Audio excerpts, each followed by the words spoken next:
Hello, everybody. Mark Levin here. Well, I want to tell you why I wasn't here the last few weeks. First, I want to tell you about my father.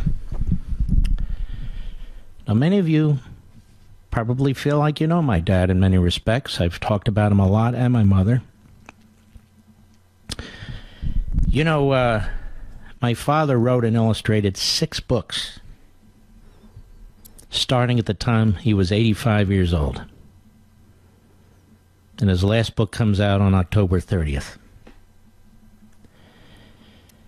And he had written and illustrated a book in 1965. He was an artist, he's an author, very small businessman. Most of all, he was a patriot.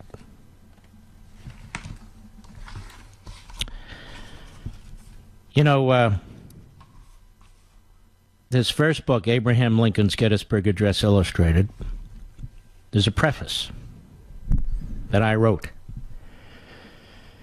And in order to write it, I interviewed my father.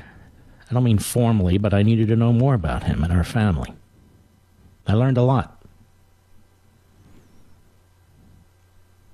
On July 4, 1937, my father, Jack, was 12 years old, and a neighborhood buddy, he and they, and the two of them, walked several miles from their homes to the parade route where the city of Philadelphia was celebrating our nation's founding. And the route stretched from Center City, Philadelphia, not too far from Independence Hall, to the Philadelphia Art Museum, which Sylvester Stallone would make famous in his Rocky movies many years later. One of the dignitaries in the parade caught my father's attention, a Civil War veteran. A Civil War veteran. And he sat on the back of a 4-door convertible dressed in his old Union uniform, including his campaign hat. My father remembered it vividly. And behind him marched a small group of Spanish-American War veterans. But of all the soldiers, the veterans, the marching bands my father saw that day, that Union soldier stood out. And young Jack had read somewhat about the Civil War in school, but seeing that soldier in the flesh intrigued him. The soldier would become seared in my father's mind. The most costly war in American history had become real to him. Thus began my father's lifelong journey of self-education and patriotic preaching about this great nation's history and founding principles. Now, at a young age, my father had a knack for drawing, designing, and inventing. When he was 13, he designed an automobile window invention for a contest the Philadelphia Daily News was conducting in conjunction with the release of the movie Young Tom Edison, starring Mickey Rooney. He was one of only 5 winners citywide and earned a trip to the 1939 New York World's Fair. At 15, he submitted an idea with drawings for animating the story Christmas Carol to the Walt Disney Studio in California. The studio loved it. And they asked that he provide more examples of his work, including humorous cartoon drawings, and he did. Then they contacted Jack's parents, my father's parents, my grandparents, and asked whether they would allow their son, 15 at the time, to join Disney Studio. They would provide him with dormitory space and schooling at their facility while he was working for them. But his parents, concerned about his age, turned down the offer. Now, my father grew up during the Great Depression. His family was very poor. His father, Harry, worked at part-time jobs when he could find them, often as a bartender. His mother, my grandmother, Sarah, worked in a cigar factory. Jack was the eldest of 4 children and the only boy. And when he turned 16, after the school day ended, he would walk to the cigar factory about a mile from their home, apartment, if you will, where he worked until midnight, earning the going rate of $17 a week. On the weekends, my father took freelance jobs with furniture frame manufacturers, sketching frames to upholster sofas and chairs. He had no formal background in any of this. He was paid $2 for a set of 3 drawings. The manufacturer's salesmen used the finished drawings with their customers. A few months later, the Japanese attacked Pearl Harbor. Jack spent the summer working at the Cramps shipyard in Philadelphia, where they built destroyers and submarines. But he wanted to do more for the war effort. Like so many wonderful young men at the time, my father decided to enlist in the armed forces. He wanted to be a cadet in the Army Air Corps, which today we know as the Air Force. But he was only 17. He was too young. So he got a copy of his birth certificate from City Hall. He rubbed out the 5 in 1925, his birth year, and he wrote in a 4. Just like that, he'd reached the legal age requirement of 18. Now, if he could pass the rigorous Air Corps exam, he was in. 10 would-be cadets took the exam, including students from the University of Pennsylvania. But only 4 passed, including my father. And not long thereafter, as my father was boarding a train to Biloxi, Mississippi for basic training, a soldier stopped him and told him the lieutenant wanted to see him. The lieutenant, who had taken a close look at the birth certificate, asked Jack how old he was. Well, my father told him the truth. The lieutenant wasn't very happy, but he told him when he turned 18, he could join up. And a week after he turned 18, he joined up. And while in service, Jack would use brief respites to draw cartoons, which were published in a variety of newspapers. After the war, my father worked for a company making displays for store windows and trade shows. Around this time, he met a beautiful young lady, Norma Rubin. And the next morning, Jack told his mother that one day he would marry her. She was 17. Norma headed to Syracuse University, and so did Jack, with help of the GI Bill. He earned his room and board by working in the cafeteria. But Jack's love of art and history would lure him back to his hometown of Philadelphia. And after much pleading by Jack, Norma returned with him, and they were soon married thereafter. My mother was a brilliant student. She graduated from Arcadia University with a Bachelor of Science degree, and they began teaching, she did, 4th and 5th graders in public school. My father enrolled in Philadelphia College of Art, where he majored in advertising and began experimenting with new ideas, in particular unique drawings and images of clowns. Well, it goes on. Eventually, they would start a nursery school and day camp. My father would build all the toys, the desks, and the chairs with his hands. He was a hell of a carpenter. And for the camp, he would maintain the pools. He'd strip them down every summer and paint them all by himself. He would mow the lawns all by himself until his sons were old enough to help him. And he'd get up at dusk, and he'd work till dawn. And so would my mother. They worked like hell. They worked hard, 20-hour days. You know, if you go to the Reagan Library, there's a portrait there of President Reagan that John Highbush placed on a wall. I remember it was 2011, October 1, when we went there. He was so honored. He adored Reagan. My father was a super patriot.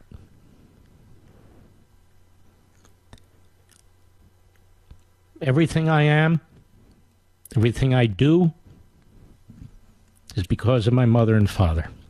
After every radio show, my father would call me and he'd critique the show. And I was always the greatest radio host ever. My appearances on Fox, he really enjoyed them, particularly on Hannity. He said, "That's the way to get him, kid." He's very worried about the future of this country.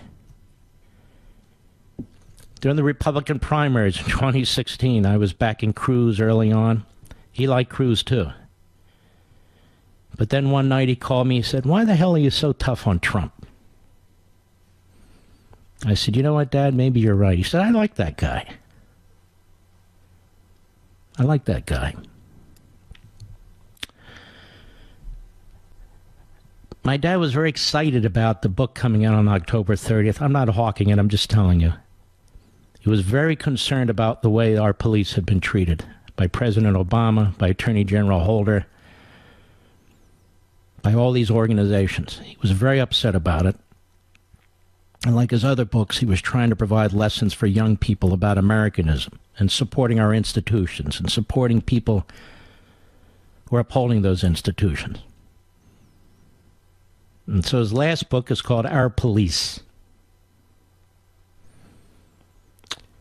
And you can see he illustrated it. And it's a beautiful book. And he was also in the middle of writing his next book on the Declaration of Independence, illustrating it for young children, too.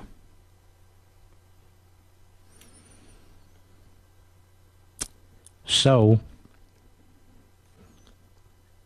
now you know why I was gone.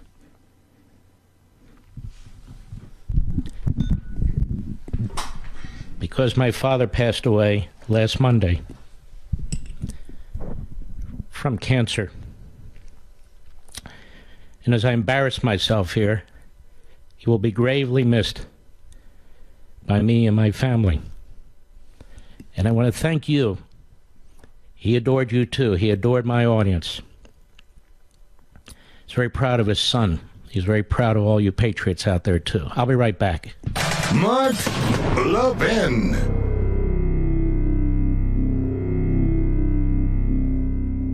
Folks, do me a favor. Don't call me about this.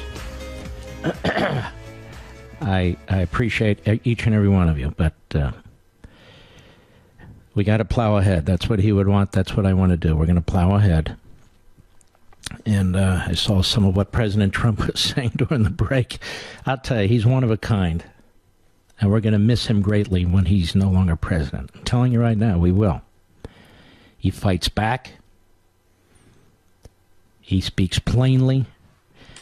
You know, when Harry Truman was president of the United States, he would speak in plain terms. He would use curse words from time to time. He would do all those things, right? And the Democrats on the left and the media praised him. Plain talking, plain speaking Harry. So we have a plain speaking, plain talking Donald. He does it on Twitter, he does it on a campaign trail, and he's trashed. We're going to miss him after his second term is over. We are.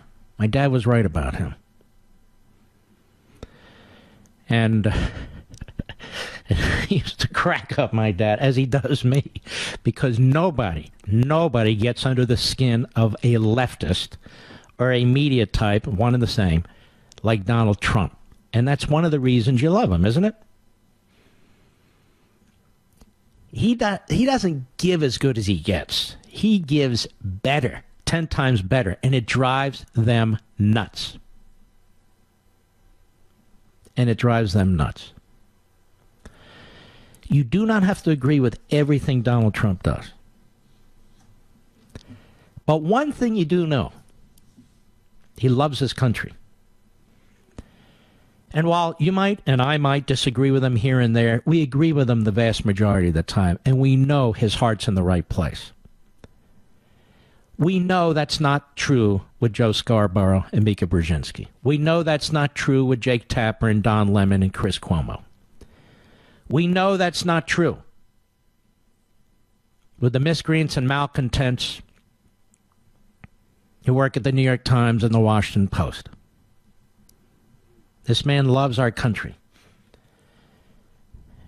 And you can see it and you can hear it. And his nominees to the federal bench have been outstanding. Have been outstanding. The left tries to paint him as mentally deranged. And the media takes the lead in this. The media really leads the Democrat Party. It's not the other way around anymore. The Democrat Party is the political wing of the modern media. Remember I said that. So when the backbenchers say, you can say, wait a minute, I heard that somewhere else. It's true. The media lead the Democrat Party. The Democrat Party actually follows the media talking points. They're not even one and the same anymore. The Democrat Party is the lapdog for the American media. The president knows that. You know it, and I know it. And they get furious when you criticize them. I want to remind the people in the media that we have freedom of the press. No thanks to them. Thanks to those men who they denounce all the time. And I did say men. Those men who they denounce all the time who founded this nation. We have freedom of the press. They died for freedom of the press. But there's also this phrase, freedom of speech. The rest of us get to speak too. We may not have printing presses. We may not have blog sites. We may not have Bezos spending billions of dollars to build us up and so forth and so on. But we have the right to speak too. And that includes the right to criticize the media. It's interesting, the media have no problem criticizing their competitors. CNN actually has a host whose entire job is to trash Fox. Brian Stelter, who's a scumbag, by the way. And I say that with all due respect. His entire show is based on attacking conservative media, attacking Fox. That's all he does. That's okay. But when you and I call them out, then we're dangerous. We're fascistic. We're like dictators. No, we're not. We're the ones who believe in the Bill of Rights. We're the ones who believe in the Constitution. And I do think after his second term, we are going to miss Trump a great deal. Because among other things, he's shaking things up. And things need to be shaken up. Very, very badly. Very, very badly. You know Trump loves the country.